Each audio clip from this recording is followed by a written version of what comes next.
ఏం కావాలి నీకు? నన్ను ఎందుకు ఇలా ఆపావు? నేను నీకు చాలా విషయాలు చెప్పాల్సింది. అవి ఇంట్లో చెప్పలేను. ఇంటి నుండి బయటకు రావాలంటే మీ భార్యకు 100 కారణాలు చెప్పాలి. నస పెట్టకుండా విషయం ఏంటో చెప్పు. ఆ కుర్రాడు వచ్చాడు కదా, అతను ఊరికే రాలేదు. అతను నీ కోసం వెతుక్కుంటూ వచ్చాడు. ఏ కుర్రాడి గురించి మాట్లాడుతున్నావు సింధూరి? అంకుర్ గురించి. నీకు తెలీదు కానీ ఆ అంకుర్ ఉన్నాడే, అతనే గాయత్రీదేవి కొడుకు.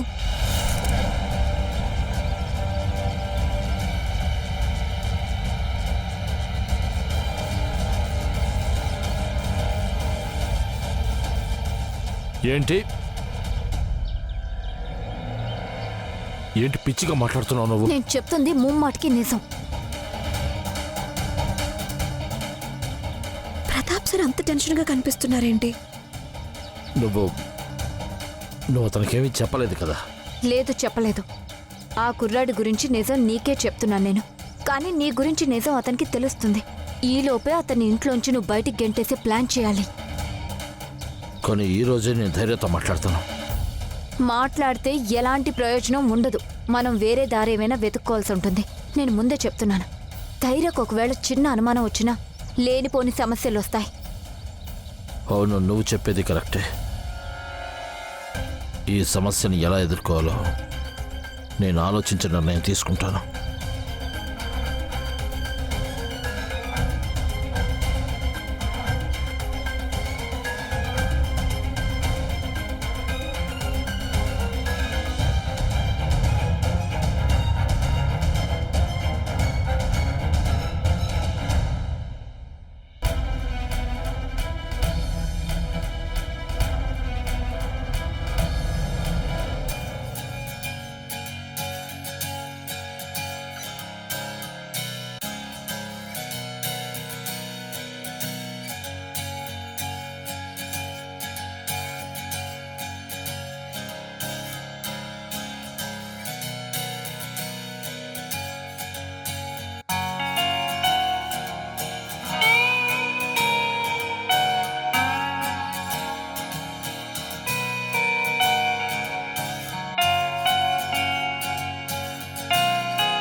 ఏమైంది? అక్కడ నిలబడ్డావే? సంతోషి,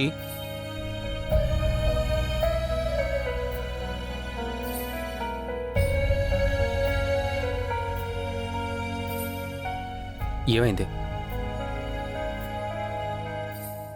నేను అడిగేది నిన్నే. నువ్వేం ఆలోచిస్తున్నావు?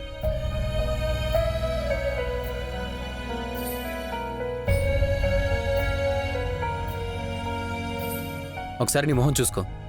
ఏదో కోల్పోయిందల్లా ఉన్నావు. అరే, ఎందుకు టెన్షన్ పడుతున్నావు నువ్వు?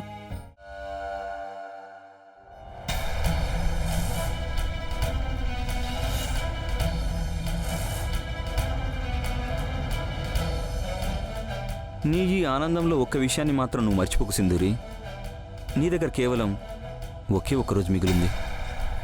ఈరోజు రాత్రి లోపల గనక నువ్వు నాకు మా అమ్మను హత్య చేసింది ఎవరో చెప్పలేకపోతే ఐ ప్రామిస్ యూ, నువ్వు నీ జీవితంలో నవ్వడానికి ఏడవడానికి మిగులుండవు.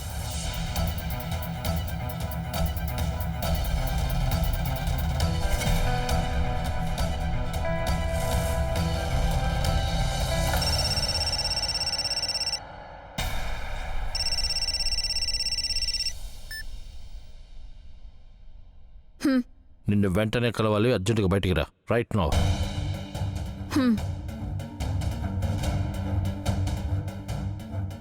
2 రోజులు పూర్తి కావడానికి ఇంకా 8 గంటలు మిగిలిన్నాయి కదా. సో నువ్వు కొంచెం కూడా దిగులు పడకు.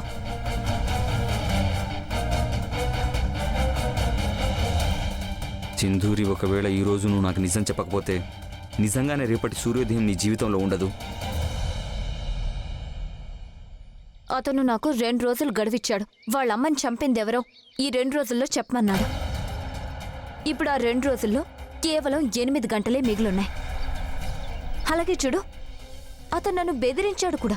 ఒకవేళ నేను అతనికి అతని తల్లి హంతకుడి పేరు చెప్పకపోతే నన్ను చంపేస్తానని.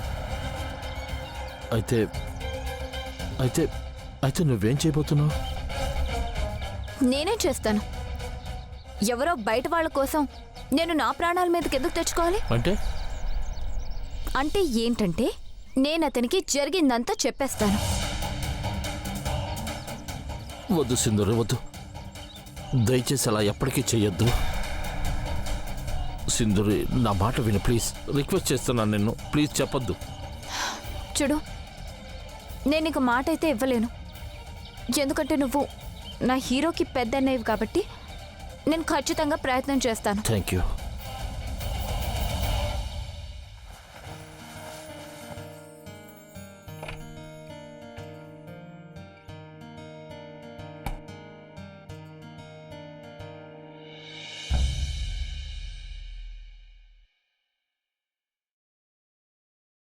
నటించాలనుకోవటం వరకు బాగానే ఉందంతా, కానీ అందులో మీరేం రాయలేదు కదా మీరు సింధూరిని ఎత్తుకుంటానని.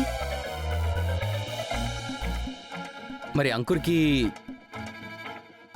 స్వాగతం నువ్వు పకోడీలతో చెప్తే అందులో తప్పేమీ లేదా? సంతోషి, మంచిదైంది ఈ గదిలో స్మోక్ అలారం లేదు. లేదంటే కాలుతున్న కారణంగా వచ్చే పొగలకి ఖచ్చితంగా అలారం మోగుండేది. అరే సంతోషి, కండిషన్ని అర్థం చేసుకో. నేనేం అర్థం చేసుకోను. ఇలా చూడు, నేను చెప్పేదైతే నువ్వెందుకు ఇలా చేస్తున్నావు? మరి నువ్వు అంకుర్ దగ్గరికి వెళ్తే నేనేమన్నా అంటానా? పకోడీలు తినిపించి వాడిని బొద్దుగా చేసావు, కానీ నన్ను చూడు, తినడానికి ఏమీ ఉండదు. తిండి తిప్పలు లేక నేను బక్కగా అయిపోయాను. బాగుంది సార్. నేను అంకుర్ గారికి టిఫిన్ పెడితే మీకు బాధ అనిపించింది, మీరు సింధూరిని ఎత్తుకుంటే మాత్రం నాకు బాధ కలగదు. అయినా నేను మీకు ఏమవుతానులేండి. కానీ సంతోషి ఆగు.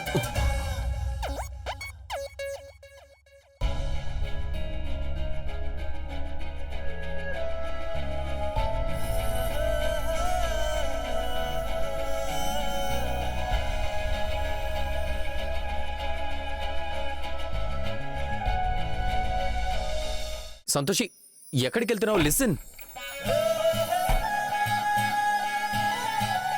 సంతోషి, నువ్వు నా దృష్టిలో ఏంటో అది నీకు కూడా తెలీదు.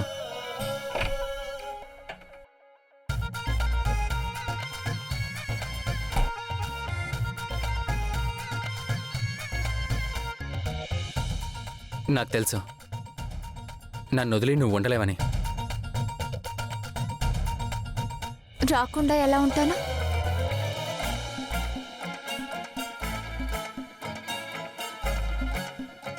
అయినా హీరో, నిన్ను విడిచి నేను ఉండలేకపోతున్నాను.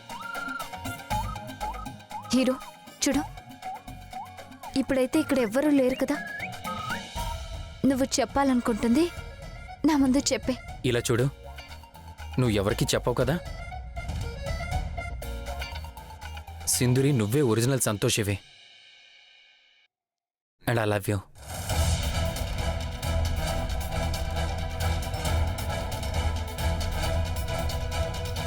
నిజమా హీరో?